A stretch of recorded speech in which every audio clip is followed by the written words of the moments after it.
గతంలో మీరు బీఆర్ఎస్ పార్టీలో ఉన్నారు.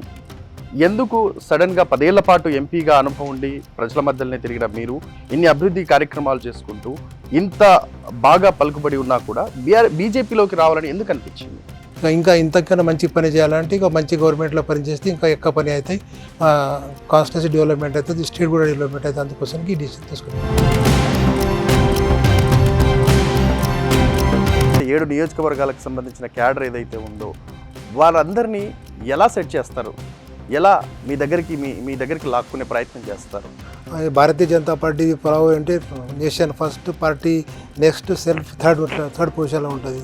అందుకోసం అందరు చేసేది నేషన్ కోసానికి, అందుకోసానికి ప్రతి ఒక్కరు కోఆపరేట్ చేస్తాను, తప్పకుండా అందరు కలిసి పనిచేస్తాము, ఇంకా మంచిగా డెవలప్మెంట్ చేసుకుంటాము. నమస్తే, welcome to social post TV. నేను శ్రీనివాస్. ఇక నిత్యం ప్రజల్లో ఉండే వ్యక్తి, అదేవిధంగా 10 ఏళ్ల పాటు ఎంపీగా చేసిన అనుభవం ఉంది. మరి ఎంపీగా చేసినప్పుడు ప్రజా సమస్యల మీద తన గళాన్ని పార్లమెంట్లో సైతం వినిపించారు. ప్రజా సమస్యల కోసమే పోరాడుతున్నారు. ఆయన ఎవరో కాదు, ఆ వ్యక్తి జహీరాబాద్ పార్లమెంట్ సభ్యులు బీబీ పాటిల్ గారు మనతో ఉన్నారు. ఆయనతో మాట్లాడి మరిన్ని విషయాలు తెలుసుకునే ప్రయత్నం చేద్దాం. నమస్తే బీబీ పాటిల్ గారు. జై శ్రీరామ్. ఎలా ఉన్నారు? బాగున్నా సార్. అంటే ఎక్కడి నుంచి స్టార్ట్ అయింది మీ జీవితం? సార్ మాది గ్రామీణ ఏరియా నుంచి బిలాంగ్ చేస్తాను నేను. మా ఫార్మింగ్ కుటుంబం, మా ఫాదర్ మా మదర్ ఫార్మింగ్ చేస్తాను. మా లింగాయత్ కమ్యూనిటీ మాది. మా లింగాయత్ కమ్యూనిటీలో దైవం మీద చాలా భక్తి ఉంటుంది. అయితే కూడా పెద్ద కుటుంబం. అక్కడి నుంచి మేము స్టార్ట్ చేసి మేము డెవలప్మెంట్ చేసుకుంటా మేము అగ్రికల్చర్ చేసుకొని బిజినెస్లో వచ్చినాం. బిజినెస్ చూసుకొని పాలిటిక్స్లో వచ్చినాం. పాలిటిక్స్లో అంటే మా ఫ్యామిలీతోని కానీ ఇంకా వేరే ఊరితోని ఒక మోటివేషన్ ఉండే ఫ్యామిలీలో సోషల్ వర్క్ చేయాలా, ప్రజల కోసానికి పని చేయాలని, అందుకోసానికి నేను పాలిటిక్స్లో వచ్చింది సార్. అంటే రాజకీయాల్లోకి రావాలనే ఆకాంక్ష ఎక్కడ కలిగింది, ఏ విధంగా కలిగింది? మా ఫ్యామిలీ బ్యాక్గ్రౌండ్లో అట్లా ఉంటుంది పరిస్థితి ఉన్నది. మా ఎల్డర్ బ్రదర్ అక్కడ ఎంపీపీ ఉన్నారు.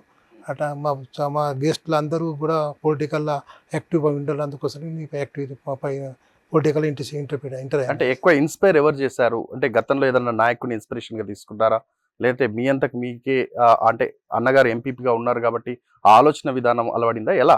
దేవుడికి మనకు అంతా ఇచ్చిండు, మేము కూడా ఏమైనా పని చేయాలా, ప్రజలకు జనాన్ని మాధవ సేవ చేస్తున్నాం.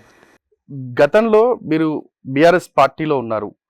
ఎందుకు సడన్గా 10 ఏళ్ల పాటు ఎంపీగా అనుభవం ఉండి ప్రజల మధ్యలోనే తిరిగిన మీరు ఇన్ని అభివృద్ధి కార్యక్రమాలు చేసుకుంటూ ఇంత బాగా పలుకుబడి ఉన్నా కూడా బీజేపీలోకి రావాలని ఎందుకు అనిపించింది?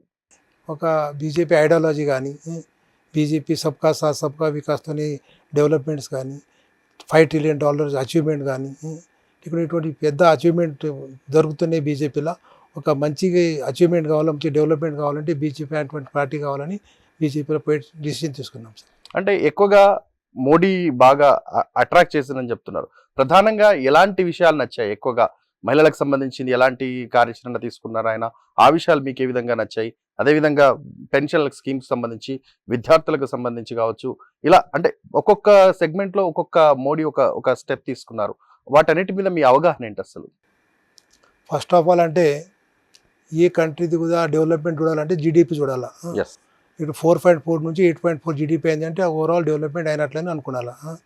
మరి మోదీ గవర్నమెంట్లో ప్రతి సెక్టర్లో డెవలప్మెంట్ వచ్చింది.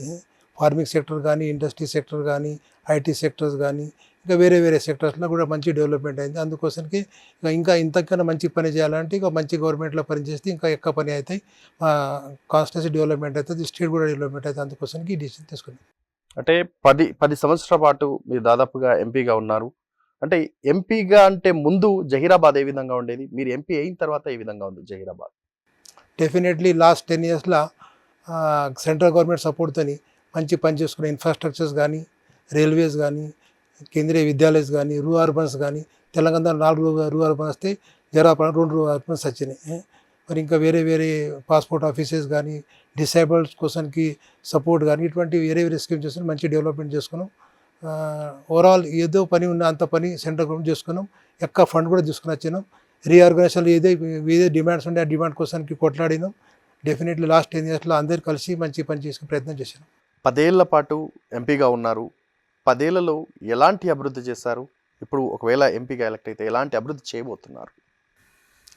డెఫినెట్లీ లాస్ట్ 10 yearsలో మొత్తం డెవలప్మెంట్ మంచిగా చేసుకున్నాం.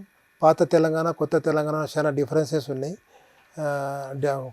ఫస్ట్ ఆఫ్ ఆల్ ఇన్ఫ్రాస్ట్రక్చర్లో రోడ్స్ కానీ, బ్రిడ్జెస్ కానీ, రైల్వే లైన్స్ కానీ ఇటువంటి పని చేసుకొని తర్వాత సోషల్ యాక్టివిటీ చేసుకుంటా అట్లనే ఎడ్యుకేషన్లో కేంద్రీయ విద్యాలయ కానీ వేరే వేరే స్కూల్స్ కానీ మరి అట్లనే అర్బన్లో ఒక గ్రామీణ ఏరియాలో డెవలప్మెంట్ చేసుకొని అర్బన్ లైన్లో గ్రామీణ ఏరియా డెవలప్మెంట్ చేసుకొని ఇంకా వేరే వేరే హండ్రెడ్స్ ఆఫ్ వర్క్స్ చేసుకొని ప్రయత్నం చేసుకొని డెఫినెట్లీ అంతా ఓవరాల్ జైరాబాద్ పార్లమెంట్ పాత కన్నా ఇప్పుడు చాలా మంచిగా డెవలప్ అయింది.